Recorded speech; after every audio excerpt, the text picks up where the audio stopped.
यदि यो काठमाडौँको गन्जागोल भिडबाट एकजना मान्छे हरायो भनेदेखि कसैलाई थाहा हुन्छ होला त?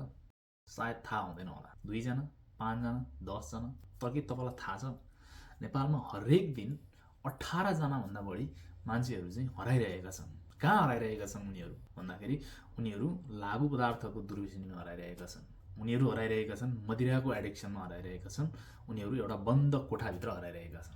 यदि नेपाल सरकारको गृह मन्त्रालयले गरेको 2076 सालमा गरेको नेपाल ड्रग्स युजर सर्वे 2076ले सिगरेट र मदिरा बाहेकका लागु औषध प्रयोगकर्ताको अनुमानित संख्या चाहिँ 1,30,424 देखाएको थियो। अब त्यो 2069 देखि 2076 सम्म करिब 5 वर्षको बिटोइनको वृद्धि दर, वार्षिक वृद्धि दर हेर्ने हो भनेदेखि 5.06% थियो। अझ गम्भीर कुरा त के थियो भन्दाखेरि 1,01,65 जना चाहिँ युवाहरू थिए त्यसमा, जो युवाहरू चाहिँ 30 वर्षभन्दा मुनि थिए। यदि हामीले यो 1,30,424 जनालाई दिनानुदिन हिसाब गर्ने भनेदेखि एभरेजमा 18 जना पर्न आउँदो रहेछ, जो मान्छेहरू लागु पदार्थ जस्ता एडिक्सनहरूमा फसिरहेका छन्। अब एडिक्सनमा भएका मान्छे भन्ने बित्तिकै सबैभन्दा सुरुमा हाम्रो समाजले कसरी हेर्छ भनेदेखि एउटा अपराध जसरी हेर्छ। किन सुरु गरिस्, बाबुआमाले ठिक ठाउँमा राख्न सकेनन्, अथवा समाजको नाक काट्यो, बाबाआमाको नाक काट्यो भन्ने कुराहरू चाहिँ अगाडि गरिन्छ। उनले एउटा अपराध गरेको जस्तो हिसाबमा चाहिँ लिइन्छ।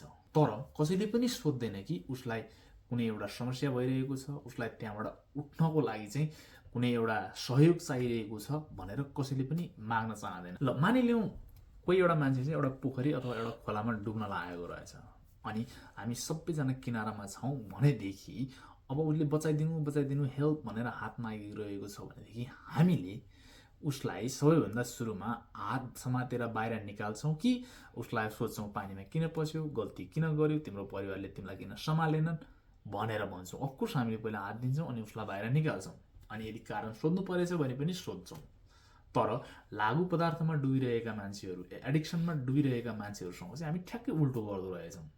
पहिले हामी सोध्छौँ किन सुरु गरिस्, किन छोड्न सक्दैनस्, घरको इज्जत किन बिगारिस्, पैसा किन सकिस्, कहाँ लगाएर फालिस्, होइन। अझ हामीले डर धम्की पनि दिन्छौँ, कहिलेकाहीँ गाली गर्छौँ, कहिलेकाहीँ कुट्छौँ, कहिलेकाहीँ प्रहरीलाई लगेर दिन्छौँ भन्ने टाइपको धम्की पनि दिन्छौँ। तर हामी एउटा प्रश्न चाहिँ जहिले पनि ढिला सोध्दो रहेछौँ कि उक्त मानिसलाई कुनै उपचार चाहिएको छ कि सहयोग चाहिएको छ कि त्यो ठाउँबाट निस्किनको लागि। सानो ख्यालले मान्छे कुलतमा फस्छ। यसरी एडिक्सनमा डुबिरहेका मान्छेहरूलाई त्यहाँबाट बाहिर निक्लिनको लागि खाँचो पर्छ समाजको र सरकारको सहयोगको आवश्यकता पर्छ। र सहयोग गर्नको लागि नेपाल सरकारको कतिवटा ठाउँ छ, कतिवटा रिहेबिलिटेसन सेन्टर छ र कतिवटा चाहिँ काउन्सिलिङ सेन्टर छ भनेर खोज्दै जाँदाखेरि एन्सर भेटियो 0, नाडा। नेपाल सरकारको गृह मन्त्रालयले दिएको तथ्याङ्क हेर्ने हो भनेदेखि कुनै पनि एउटा यस्तो रिहेबिलिटेसन सेन्टर र काउन्सिलिङ सेन्टर छैन जहाँ चाहिँ निःशुल्क मान्छेहरूले रिह्याब अथवा काउन्सिलिङ दिन पाउँछन्। यो विषयमा हामी अलिकति पछाडि कुराकानी गर्छौँ। अब कुरा गरौँ नेपालको कानुनले चाहिँ के भन्छ।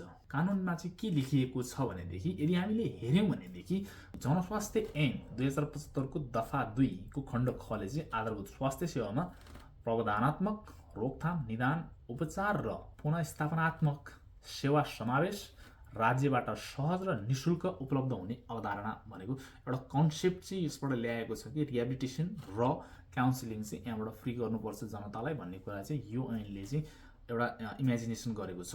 अनि अर्को भनेको चाहिँ सोही दफाको उपदफा 3 र 4 को खण्ड 9 ले चाहिँ के भन्छ भन्दाखेरि प्रत्येक नागरिकलाई तोकिए बमोजिम मानसिक रोग सम्बन्धी निःशुल्क आधारभूत स्वास्थ्य सेवा पाउने हक छ। सो यो चाहिँ मेन्टल हेल्थमा पनि पर्छ। सो यो पनि निःशुल्क पाउनुपर्ने कुरा गरिएको छ। अनि एकदमै मुख्य भनेको चाहिँ पुनःस्थापना केन्द्र भनेको चाहिँ रिहेबिलिटेसन सेन्टर सञ्चालन निर्देशिका 2075 को दफा 3 ले के भन्छ भनेदेखि म यसको बारेमा अलिकति पछाडि अझ डिटेलमा कुराकानी गर्दैछु। यही भिडियोको अलि पछि हेर्नुभयो भनेदेखि सरकारी 3 तहको सरकार साझेदारी, गैर नाफामूलक र व्यावसायिक गरी 4 प्रकारका रिहेबिलिटेसन सेन्टरहरू चाहिँ सञ्चालन हुन गइरहेका छन्। आजको भिडियोको मुख्य एजेन्डा भनेको चाहिँ हामीलाई सरकारी चाहियो। व्यवसायमा भनेको व्यवसाय मान्छेहरूले खोल्यो भने त एकदमै 80,000 तिरेर 90,000 तिरेर चाहिँ रिहाबमा राख्नुपर्छ। 90,000 हुने भयो भने त ड्रग्स एडिक्टले ड्रग किनेर खान्छ नि, कहाँ जान्छ त रिहाबमा, होइन। परिवारसँग पनि त त्यत्रो पैसा हुँदैन, सबै चोरेर सकाइदिया हुन्छ ड्रग खाने मान्छेले। सो अहिले आजको भिडियोको मेन एजेन्डा भनेको चाहिँ हामीलाई सरकारले निशुल्क उपलब्ध गराउने एटलिस्ट सम ठाउँमा हुन्छ नि जिल्लामा एउटा भयो भने पनि धेरै राहत पुग्ने थियो कि हामीले यो कुरालाई अलिकति ड्रग्स एडिक्सनमा फँसेका मान्छेहरूलाई उद्धार गर्नको लागि। अब म कुरा गर्न चाहन्छु कि नेपालमा कतिवटा छन् त रिहेबिलिटेसन सेन्टर र काउन्सिलिङ सेन्टर। काउन्सिलिङ सेन्टर भनेर नेपालमा एउटा पनि छैन। एउटा लाइन छ, मैले भन्नुपर्ने हुन्छ 1143 नम्बरको काउन्सिलिङ लाइन, त्यो चाहिँ सुर्तीजन्य पदार्थको लागि मात्र छ।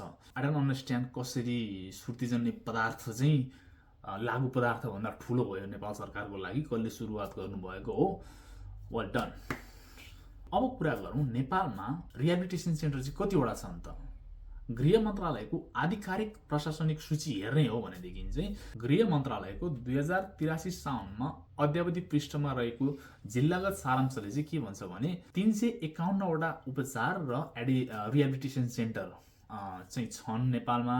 36वटा जिल्लामा केन्द्र छ र 41वटा जिल्लामा चाहिँ कि त छैन कि त उल्लेख गरिएको छैन त्यो प्रतिवेदनमा भनेर देखिएको छ। र कुन कुन जिल्लामा छन् भनेर चाहिँ मैले यहाँ स्क्रिनमा देखाएको छु, जुन जिल्लाहरूको नाम तपाईँले पढ्न सक्नुहुन्छ।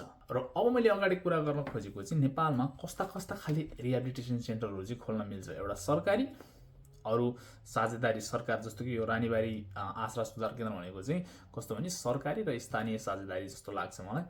अनि गैर नाफामूलक केन्द्र, अनि त्यसपछि व्यावसायिक हुन्छ। हामी अरूको कुरा गर्दैनौँ, आज हामी कुरा गर्नेछौँ सरकारी। जनस्वास्थ्य ऐनले एउटा के अवधारणा गरेको थियो भनेको थिएँ नि मैले अगाडि, कि उनीहरूले फ्रीमा दिन पर्छ यस्तो कुरा भनेर, त्यो अवधारणा अनुसार निशुल्क हुनुपर्ने हो। आजको भिडियोको मेन एजेन्डा भनेको चाहिँ हामीलाई सरकारी रिहेबिलिटेसन सेन्टरहरू चाहिँ खोलिनु पर्यो, ताकि नेपालमा एडिक्सनमा फँसेका व्यक्तिहरू एडिक्सन लागु औषध मात्र नभएर चुरोट बिँडी पनि हुनसक्छ, ग्याम्लिङ पनि हुनसक्छ। नेपालमा ग्याम्लिङ पनि धेरै ठुलो समस्या रहेको छ। भर्खरै आएको नयाँ राष्ट्रपतिको सरकारले एकदमै राम्रो काम गरेको छ सम्पूर्ण ग्याम्लिङ साइटहरू बन्द गरेर।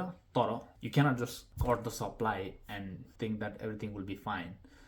You have to first cut the demand so the supply won't come, doesn't matter I guess. र आजको भिडियोमा चाहिँ म सरकारसँग 5वटा ठोस माग के राख्न चाहन्छु भनेदेखि नेपालको 77वटै जिल्लामा चाहिँ कम्तीमा पनि एउटा निशुल्क सब्सटेन्स युज स्क्रिनिङ, काउन्सिलिङ र रिफरल डेस्क चाहिँ व्यवस्था गरियोस्, ताकि परिवारहरूले कहाँ जाने भनेर भौतारिँदै हिँड्न नपरोस्।